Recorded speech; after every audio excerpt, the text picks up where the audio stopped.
Tá tu diz, olha Macaxeira, olha pra mim. Foi preso por quê tu, Macaxeira? Eu fui preso agora, eu fui no mandado, não. Antes, foi preso por quê antes? Antes foi no 157.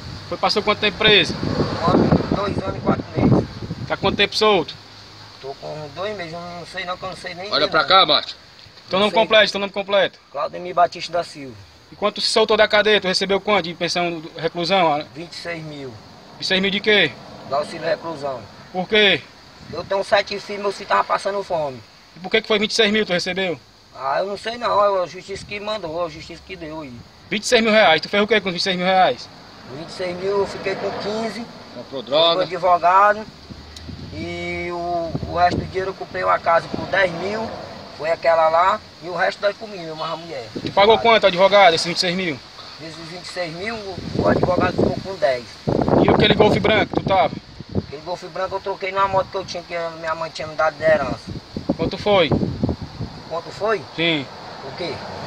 A moto e o Golf? A moto foi minha mãe que deu.